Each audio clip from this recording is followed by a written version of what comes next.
Bonjour et bienvenue au podcast Diving With Me de la Fondation Aimé. Dans ce podcast, nous souhaitons éclairer différents sujets liés aux bienfaits de la musique. Dans cet épisode, et suite au Pride Month, nous avons lancé une conversation avec Didier Schneider, directeur du centre LGBTIQ+, Le Cigale, et Franklin, qui nous parlera directement de ses expériences vécues dans son pays d'origine et lors de son arrivée au Luxembourg. La musique joue un grand rôle dans cet épisode. Elle aide à transmettre des messages tabous qu'on n'a pas le droit de dire, des messages de communauté pour moins se sentir seul, et elle arrivera à empouvoirer, un mot qu'on discutera aussi, les personnes. Bonne écoute.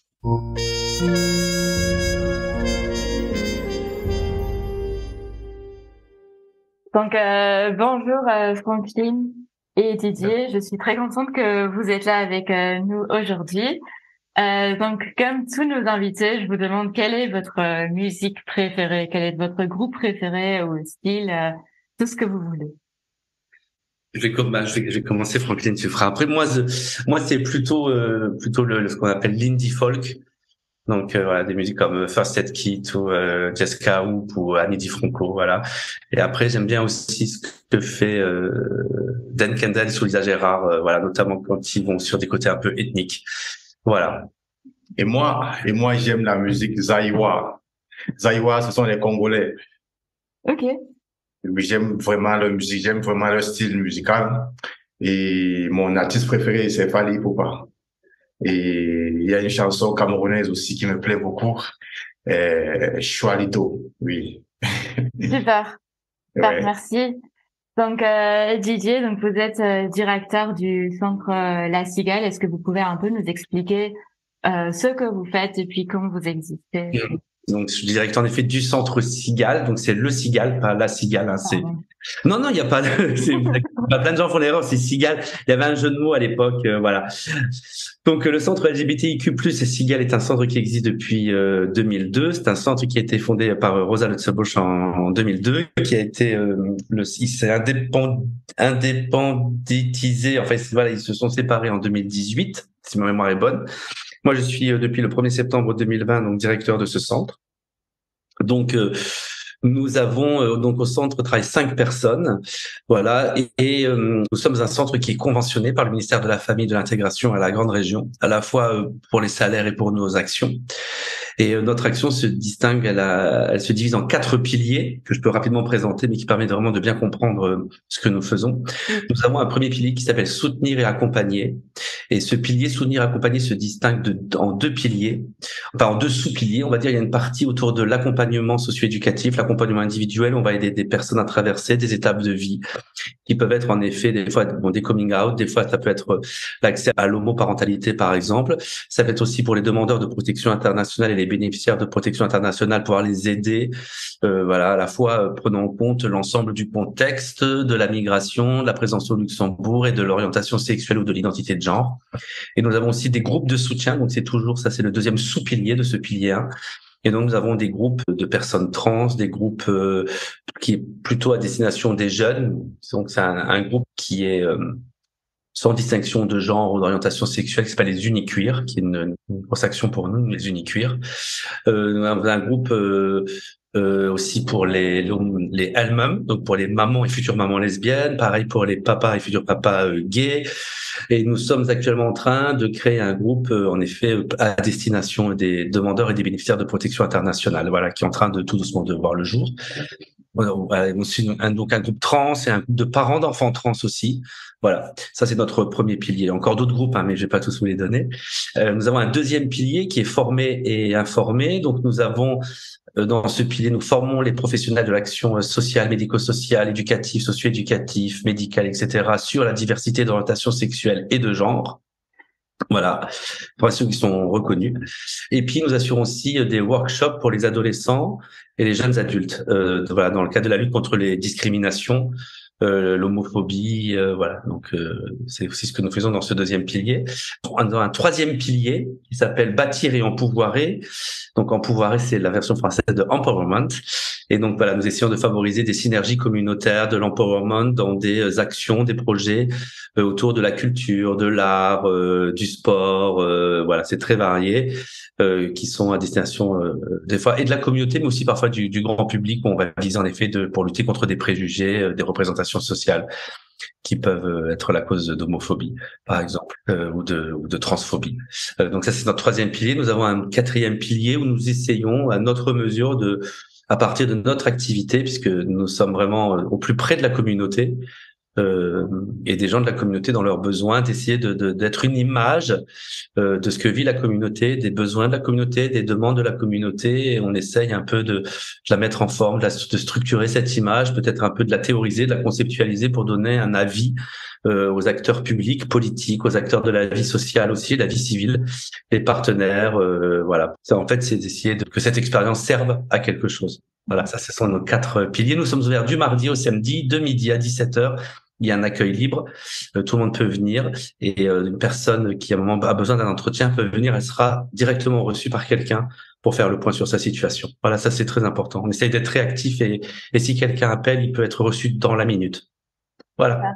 Ouais, super, c'est très bien. Et peut-être que pour les personnes qui nous écoutent, qui ne savent pas où vous êtes situé, peut-être que vous pouvez même donner votre adresse comme ça. Oui, on est au centre-ville, on est 16 rue Notre-Dame, au 2e étage. Super. Et on va bien sûr aussi mettre le site de Sigaël en dessous de ce podcast. Donc, comme ça, toutes les personnes qui souhaitent s'informer encore plus autour de ce que vous faites ou qui ont besoin d'informations peuvent aller le visiter. Donc, vous avez effectivement déjà un peu abordé le sujet des personnes DPI ou BPI et de leur situation au Luxembourg. Donc, j'avais vu sur votre site qu'effectivement, en 2017, je pense, vous avez commencé des formations sous le nom du projet Arc-en-Ciel pour les encadrants dans les structures d'accueil. Comment est-ce que la situation a évolué depuis 2017? Quelle est la situation actuelle, en fait? Alors, le projet vient de la nécessité, de la demande aussi des professionnels qui travaillent avec des DPI et des BPI d'être formés aux diversités d'orientation sexuelle et de genre.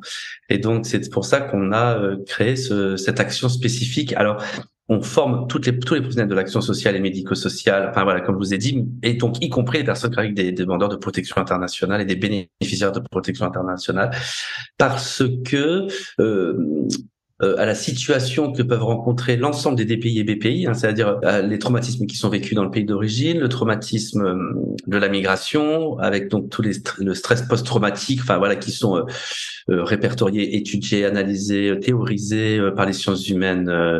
Se rajoutent aussi des complexités qui sont liées en effet à l'orientation sexuelle et à l'identité de genre, voilà, qui rend des choses parfois un peu complexes sur le territoire pour eux. Alors ils ont vécu déjà des choses qui étaient complexes, peut-être que Franklin pourra aussi en parler un peu, mais dans leur pays, la migration, le parcours migratoire est extrêmement compliqué. Quand ils arrivent, c'est compliqué aussi pour eux de bien appréhender qu'ils sont dans un pays européen qui accepte et qui reconnaît les droits des personnes LGBTIQ+. Et souvent, on leur dit toujours, ouvrez-vous, livrez-vous, vous n'êtes pas en danger ici. Et finalement, ce qui avant était une faute pénale, et qui dans certains pays pouvait risquer la mort pour eux, est aussi au Luxembourg un des éléments qui peuvent leur permettre de bénéficier de la protection internationale.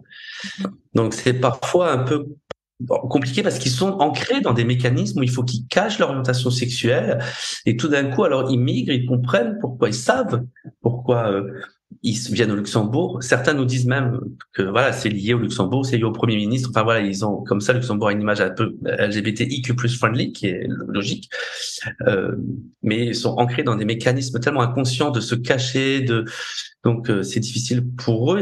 Et en même temps, on leur dit vous êtes ici en sécurité et on peut vous protéger au titre de votre orientation sexuelle ou de votre identité de genre, mais en même temps, ils ne sont pas en sécurité dans leur foyer d'hébergement. Parce que ces foyers d'hébergement, ils hébergent tout type de population, qui sont pas forcément là pour les questions d'orientation sexuelle ou d'identité de genre, et qui sont pas toujours, c'est des cultures qui sont pas toujours LGBTIQ+ friendly. Donc c'est très compliqué pour eux, je pense, que de se dire je dois m'ouvrir au service de l'État pour bénéficier de la protection internationale parce que je suis en danger dans mon pays, parce que je suis gay, je suis lesbienne ou je suis trans ou voilà. Mais dans mon lieu d'hébergement, je cours un danger. Si je suis trop ouvert, si je suis trop out, je cours un danger. Et ça, on le voit, des menaces de mort, etc. Voilà, parce que ce sont des lieux d'hébergement qui acceptent toutes les personnes qui sont demandeuses de protection internationale. Donc c'est un peu un paradoxe en gros. Donc et j'imagine que c'est très très difficile à vivre. Je sais pas, Franklin, si vous souhaitez rajouter quelque chose à cela. Oui, ce qu'il a dit vraiment, surtout pour nous les demandeurs de protection internationale, c'est vraiment très très important quand nous arrivons ici que nous trouvons quelque chose de ce genre. Moi particulièrement, quand je suis arrivé ici au Luxembourg, je n'imaginais pas que quelque chose de ce genre existait quelque part dans le monde entier. Pour moi, je devais vivre caché toute ma vie. Je devais cacher mon orientation sexuelle toute ma vie. Pour moi, c'était à vie. Et vraiment, je suis très content du fait que quelque chose de ce genre existe. J'ai profité de cette occasion pour les remercier infiniment. Vraiment, merci beaucoup. Merci. Oui, c'est effectivement très bien que ça existe. Et comment est-ce que vous faites pour que les personnes dans les structures d'accueil sachent que vous existez, en fait? Parce que ça doit être un pas aussi, déjà, rien que sensibiliser que vous existez et puis qu'ils puissent venir vers vous aussi. Les professionnels, en fait, c'est aussi pour ça que nous formons les professionnels qui accueillent et accompagnent les demandeurs de protection internationale ou les bénéficiaires. C'est-à-dire, on les forme pour que sur le terrain, ils puissent mesurer la complexité dans lesquelles sont les demandeurs, les DPI, les BPI. Ça, c'est une première chose. Et aussi qu'ils connaissent notre organisation et qu'ils sont en mesure d'orienter les personnes. Parce que, en fait, les DPI, les BPI échangent peu entre eux parce que, à qui ils vont s'outer, en fait. S'ils s'outent, il y a toujours le risque que la personne à qui ils vont s'outer ne soit pas sur le même terrain. Et je sais, là, on va recréer un groupe, en effet, de soutien, un groupe de parole pour les DPI, BPI. Mais le centre LGBTIQ+ Sigal l'avait déjà tenté. Je crois que c'est à la suite du projet Arc-en-Ciel, le livret qu'on avait créé. Mais le souci, c'est que les DPI nous disaient bien, enfin les personnes nous disaient, mais ils ne voulaient pas venir parce qu'ils avaient peur qu'on les out, en fait. Parce que c'est des gens qu'ils vont rencontrer dans leur foyer et que ils ont toujours, si quelqu'un d'autre le sait, qui est leur camarade de foyer, est-ce que la personne va avoir à garder le secret?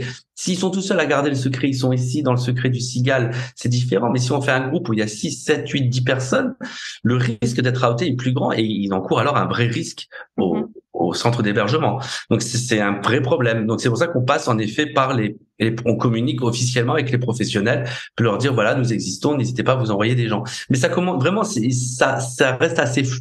Ça va, ils pensent quand même à nous orienter, mais des fois les professionnels ne le savent pas. Parce qu'en fait, les DPI ne vont pas le leur dire. Parce qu'ils, comme je vous ai dit, ils sont ancrés dans d'anciens mécanismes et ils ont peur. Ils se disent, si je le dis, est-ce que je vais pas être mal jugé par le professionnel? Parce qu'on est sur 20 ans, 25 ans, 30 ans d'avoir peur, d'avoir honte. Et que, donc, en fait, même s'ils ont bien conscience ils savent consciemment et intellectuellement que le Luxembourg n'est pas un pays qui condamne l'homosexualité et qui reconnaît les droits, mais on est là dans des mécanismes inconscients, en fait. C'est très difficile de casser.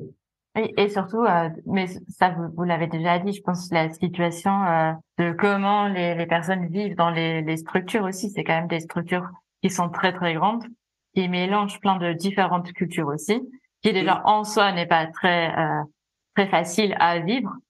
Et puis, comme vous dites, si ça fait 30 ans ou plus que on doit cacher son propre soi-même, oui, c'est difficile de briser avec cette image cachée de soi et de faire confiance aussi à d'autres personnes. J'imagine que c'est quelque chose, la confiance c'est quand même quelque chose qui se construit et qu'il faut gagner aussi, qui vient pas du jour au lendemain. Donc comment est-ce qu'on peut créer peut-être des projets ou des groupes de support qui stigmatisent pas ou en même temps on arrive à rassembler des personnes? on va relancer ce groupe-là, hein, puisque comme je l'ai dit, hein, ça n'avait pas, il y a quelques années, ça a pas pu être mis en œuvre parce que voilà, les pays, enfin, les bénéficiaires qui ont discuté étaient intéressés mais n'avaient peur de venir. C'est un projet qu'on va mener en partenariat avec les organisations qui travaillent avec les DPI. Alors notamment Croix-Rouge et Caritas, parce que ce sont les deux acteurs principaux, il y en a d'autres, hein, mais on va essayer de créer quelque chose vraiment en partenariat pour justement faire quelque chose de dynamique, qui soit pas stigmatisant si nous avons en effet la connaissance ou du moins l'expertise entre guillemets hein, des éléments LGBTIQ+, eux ils ont l'expertise de la protection internationale, de la migration, donc l'objectif c'est vraiment de créer un projet ensemble qui soit le plus efficace, le plus efficient, le plus opérationnel, le plus pertinent, enfin tout ce que vous voulez possible. C'est quelque chose qui va se faire en partenariat et à grande échelle, on va dire. Ouais. Et on a déjà un peu parlé musique au tout début. Est-ce que si on construit des projets artistiques, j'ai vu que vous avez les mural workshops, vous avez aussi fait du théâtre. Est-ce que vous voyez l'impact que peut-être les arts peuvent avoir sur les personnes, et est-ce que des projets artistiques puissent plus facilement peut-être rassembler des personnes que des groupes de support, parce que tout le monde qui aime l'art ou le théâtre ou la musique puisse se rassembler? Franklin, est-ce que toi, tu savais qu'on avait des projets artistiques et culturels ici? Est-ce que tu le savais? Est-ce que tu as déjà participé? Est-ce que tu as envie de participer? Peut-être tu l'apprends maintenant. Et est-ce que tu as envie de participer, tu vois? J'aimerais bien peut-être que tu te positionnes pour nous dire un peu. Non, déjà, je savais pas que les trucs de ce genre existaient. Et j'aimerais bien participer. Moi, j'aime bien la musique, j'aime bien danser, j'aime bien où il y a des personnes. Oui. Super. Ouais. Oui, parce que, par exemple, nous, on fait aussi des projets avec Croix-Rouge et Caritas. Et pour effectivement aussi un peu battre l'isolation des personnes des pays BPI, de toute personne des pays BPI. Et on se questionne souvent, ou on est souvent questionné sur est-ce que vous faites des projets à part pour les personnes LGBTIQ+. Et en fait, on n'a pas vraiment de réponse là-dessus parce qu'on souhaite pas stigmatiser en fait les personnes. Et pour moi, c'était plutôt une question on souhaite faire quelque chose où tout le monde peut se retrouver et pas juste quelqu'un qui appartient à la communauté LGBTIQ+. Alors, je peux répondre. Là, on le voit par rapport à notre action, par rapport au BPI, DPI, enfin, donc par Franklin, c'est que nous communiquons sur nos actions, notamment par les réseaux sociaux. Et en fait, tous les DPI et les BPI n'ont pas un téléphone, n'ont pas forcément accès aux réseaux sociaux. Donc, il y a aussi une part de notre action qui n'est pas connue, ce qui me fait dire qu'on doit aussi, du coup, nous réfléchir. Mais ça, je l'ai posé aussi à dessein. Je savais que c'était un de nos points faibles. Hein. C'est notre communication des projets. C'est dans la stratégie de communication en général et plus spécifiquement pour les BPI, DPI, c'est une de nos priorités au printemps. Voilà, c'était notre priorité printemps. On a eu des priorités hiver, maintenant c'était notre priorité printemps. Donc voilà, ça c'est la première chose.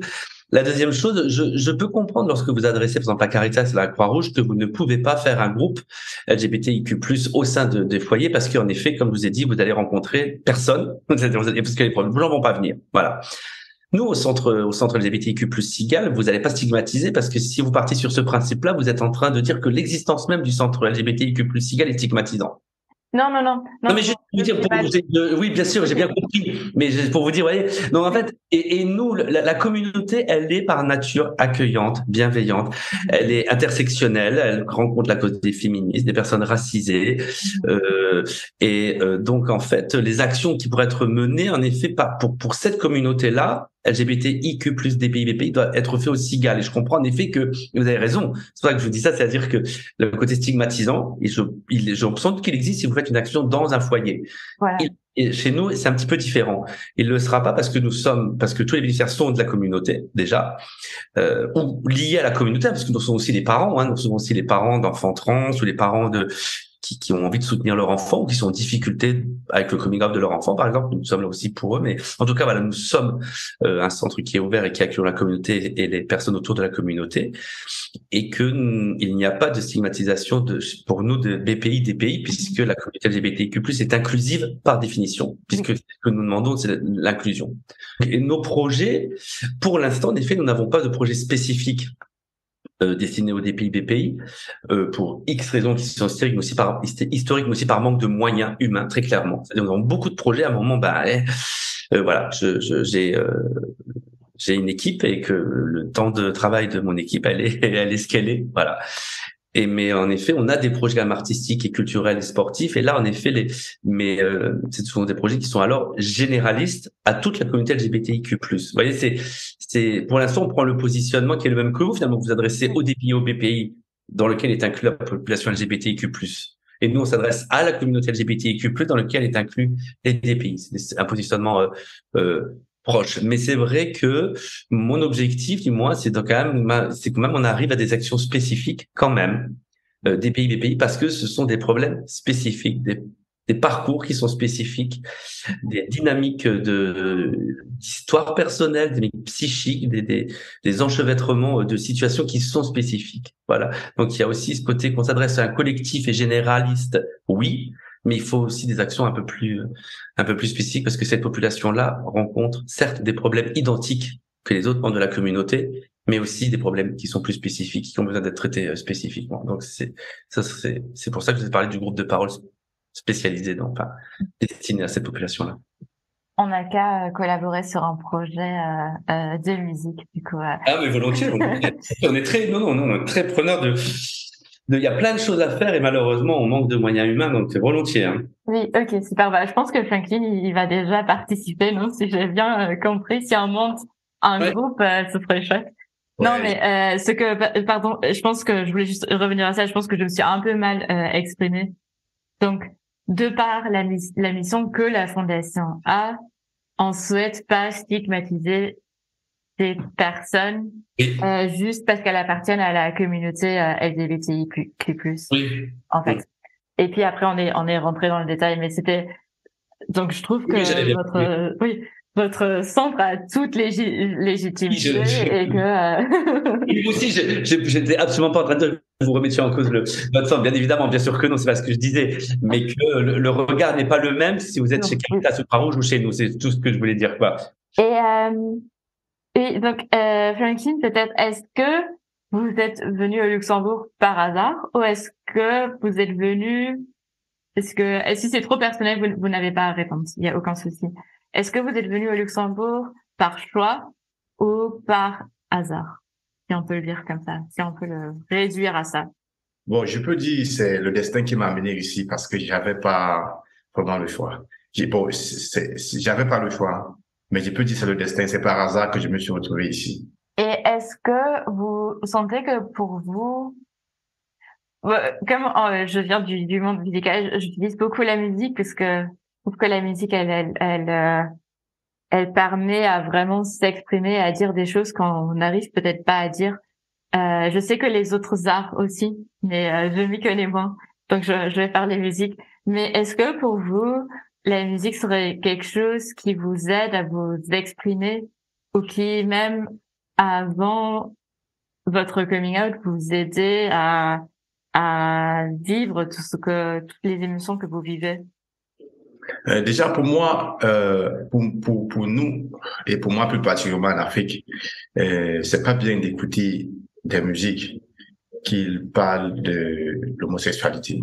Sinon, ils sauront que tu es intéressé et ça pourrait te créer des problèmes. Du coup, nous on écoute ce que tout le monde écoute et c'est comme ça. Et pour moi, plus particulièrement, j'aimerais bien, maintenant que je suis ici et que je suis libre, je vais bien maintenant écouter la musique qui parle de l'homosexualité, qui dit beaucoup de choses, oui. Mais par contre, avant, je ne le faisais pas. Donc, il y a quand même des sous-cultures en Afrique aussi qui écrivent des chansons. Oui, ça existe. Sauf que c'est restreint. Oui. Oui, interdit. Moi, je peux peut-être pour rebondir sur Franklin, parce que je suis pas des pays, mais j'ai une enfance et on parle, vous savez, des icônes gays et quand on se découvre une orientation sexuelle et finalement c'est ce que disait Franklin, c'est qu'il a pas eu accès à ça et c'est un appui. Moi j'ai un certain âge maintenant, donc c'est-à-dire qu'à un moment quand on a 13, 14, 15 ans, voilà, et qu'on découvre qu'il existe Madonna, qu'il existe Lady Gaga, on se sent moins seul et finalement les personnes de la communauté LGBTIQ+, en Afrique, entre autres, hein, sans doute ailleurs, hein, n'ont pas accès à ce soutien-là. Et cette musique, elle est aussi un soutien parce qu'à un moment, on a en effet, on a des paroles qui sont portées par Lady Gaga, par Christina Aguilera, par Mylène Farmer. Enfin voilà, on se moque beaucoup de ces icônes gays parce que voilà, c'est ça. On peut se moquer, bien sûr qu'on peut se moquer, je peux le comprendre. On peut ne pas aimer la musique, et je peux aussi tout à fait le comprendre.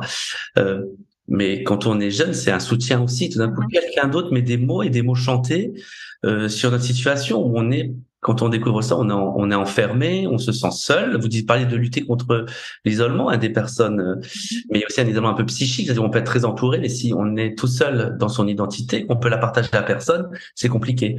Et quand on est un jeune, y compris en Europe, on a 13-14 ans, c'est très soutenant, c'est très aidant, c'est très réconfortant. Et c'est ce que les personnes des pays, maintenant Luxembourg, mais qui ont grandi dans un pays des pays d'Afrique, n'ont pas, parce qu'ils n'ont pas accès à cette musique, si ce n'est, comme vous dites, elle est underground, mais tout le monde n'y a pas accès. Ouais, effectivement, c'est ça. Parce que moi, j'aimerais bien, je voulais bien les écouter, mais je ne pouvais pas. Parce que si tu les écoutes devant les gens, ils vont te soupçonner et ils sauront que bon, lui, il est intéressé par telle orientation, tout ça. Et pourtant, le plus important, c'est de vivre caché, de bien, Oui, bien sûr, pour pas se mettre à risque aussi. Et est-ce que ces musiques, elles suivaient des codes, peut-être un peu des codes cachés? Est-ce que ça existait aussi? Bah, je m'y connais vraiment pas. Parce que parfois on a ça quand même aussi en art, qu'il y a des codes un petit peu pour exprimer ce qu'on ne peut pas exprimer. J'ai pas bien compris la question. Est-ce qu'il y a des musiques que toi tu connaissais que tu écoutais en Afrique, qui n'importe qui les écoutait, se disait ok, ça parle de tout et de rien, mais que l'artiste avait voulu faire un code. Par exemple, j'ai plus le nom, mais je peux te donner un exemple. Un des gagnants de l'Eurovision luxembourgeois, d'ailleurs, dans les années 60, a fait une chanson sur un amour caché, que personne ne voulait de cet amour, etc. Et en fait, tout le monde, quand les gens écoutaient, ils pensaient que c'était un homme et une femme, et que juste leur amour était condamné pour X raisons, parce qu'ils n'avaient pas le droit d'être ensemble, pas de la même famille, enfin, tu vois. Et en fait, le chanteur, mais ça, personne le savait, c'est parce qu'il était gay. Et en fait, quand il parlait d'amour interdit ou d'amour caché, il parlait de relations entre hommes. Mais pour le grand public, il a gagné l'Eurovision parce que les gens, dans les années 60, qui étaient très homophobes, ils n'ont pas compris. Mais les personnes gays, ils ont tout de suite compris qu'on parlait de eux. Enfin, est-ce que ce type de chanson en Afrique existe? Il y a des chansons en Afrique qui parlent que quand le public l'écoute, ils se disent ok, ça parle c'est très général, mais les gens de la communauté ils disent ah c'est une chanson pour nous. Est-ce que tu as déjà entendu ce type de chanson là en Afrique? C'est votre question, c'est ça, hein, ça? Oui, quelque chose qui s'était passé, je crois, en 2013. J'étais encore plus jeune avec l'artiste que j'aimais beaucoup, Fally Ipupa. Lui, il avait chanté, il a parlé de mon meilleur. Lui, il a parlé de mon meilleur. Et la rumeur, il y avait des rumeurs un peu de partout. Oui. À ce moment, j'étais encore très jeune. Oui. Oui, je crois ça. Oui, c'était ma toute première fois d'entendre tout de ce genre. Et depuis ce jour, je crois plus quelque chose de ce genre a encore existé. Ok. Mais donc, la chanson, elle était quand même bien écoutée. Il y avait juste des rumeurs, mais elle a pu être oui, la chanson, on a écouté un peu de partout parce que c'est le Fally Ipupa, il est comme le meilleur artiste de l'Afrique francophone depuis 2010. Lorsque lui, il chante, on suit partout en Afrique, surtout dans l'Afrique francophone. Lui, il a chanté, il a parlé de mon meilleur.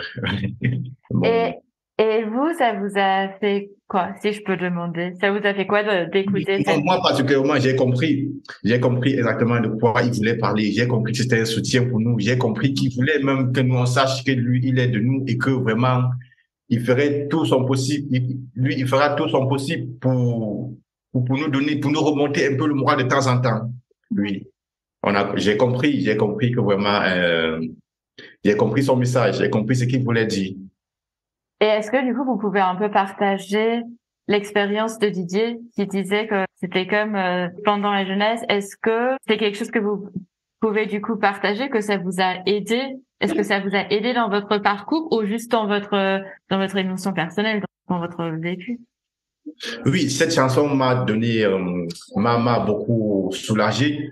Cette chanson m'a fait comprendre que vraiment nous ne sommes pas si peu, nous ne sommes pas. Parmi nous, il y a des courageux, il y a des gens qu'un jour, ils vont faire ce qu'on pourra vivre sans avoir une peur totale. On pourra vivre comme les autres. Oui.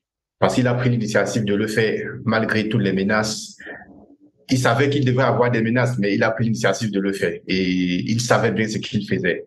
Et du coup, vraiment, ça m'a donné le moral. Oui, ça m'a beaucoup plu. J'avais aimé, oui. Donc, c'est super. Vous aviez dit empouvoirer, empowerment, Oui, empouvoirer. c'est ça, c'est la version française. On a utilisé la version française. C'est trop bien parce que nous on la cherche encore notre version empowerment en français. On va vous l'appliquer, désolé. Alors, il faut l'appliquer parce qu'en plus, moi, quand je l'écoutais la première fois, c'était mon équipe qui me l'avait donné. Je dis, ouais, je suis pas fan, je trouve que ça sonne pas génial. Et ils m'ont dit, tu verras, tu vas le dire et les gens vont te poser la question et tu vas voir que tu vas arriver à expliquer. En effet, à chaque fois que j'utilise, les gens me disent, ah bon? Et tout d'un coup, s'offre un espace de discussion où je peux dire, qu'est-ce que c'est qu'empouvoirer? Et du coup, si j'avais dit empouvoirment, les gens, ils auraient changé de sujet. Oui. Et j'aurais pas pu expliquer. Mais si je dis empouvoirer, tout le monde me dit empouvoirer. Je dis oui, c'est la version anglaise d'empowerment. Et vous voyez, c'est ce que vous faites. Et en fait, ça tire dans la tête des gens et ça ouvre des portes de discussion. Donc c'est un très bon mot, ouais, en effet. Ouais, c'est un très bon mot. Et je pense que ça définit bien aussi du coup le pouvoir des arts.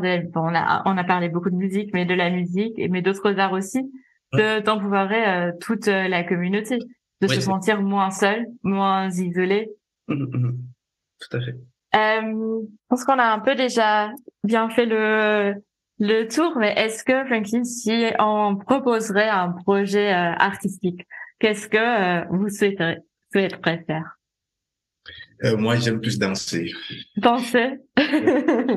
Et je crois que je suis plus à l'aise du côté-là, danser, oui. Que de chanter. Que de chanter? Oui. On va vous faire chanter quand même. Danser et chanter. Danser et chanter, on va faire tout le package. Non, super. Je pense qu'on peut un peu arriver à la fin et on clôture toujours nos discussions avec des recommandations. Est-ce que vous avez des recommandations pour nos écouteurs est-ce que des livres, des films, des musiques, tout ce que vous voulez, est-ce que vous avez des recommandations? Bah déjà l'artiste que tu disais. L'artiste, oui. Ah, mon meilleur. Mon meilleur, oui. Bah déjà celui-là, mais est-ce que vous avez encore une autre recommandation peut-être? Il y a aussi Amour. Amour? Oui, Amour. Oui, il y a aussi La vie est un combat. Ok. Il y a aussi Droit chemin. C'est très codé quand même dans les titres déjà, non? Les chansons. Oui, des très bonnes chansons.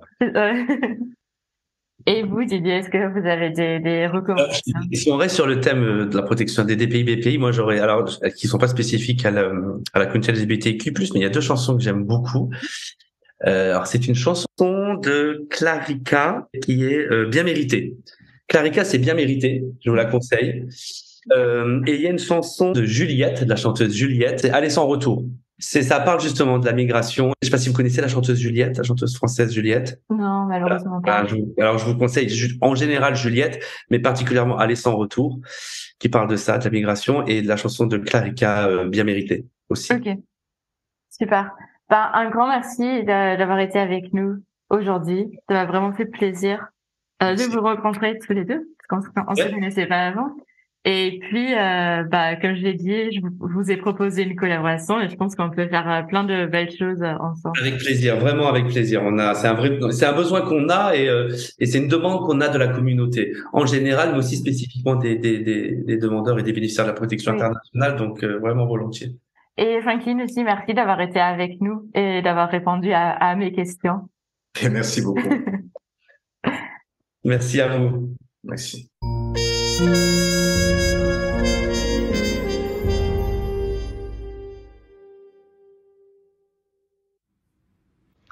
Un grand merci de nous avoir écoutés. Dive In With Me est un podcast de la Fondation Aimé. N'hésitez pas de consulter notre site fondation-aimé.lu pour plus d'informations. Un nouvel épisode sortira le premier vendredi du mois prochain. À très bientôt!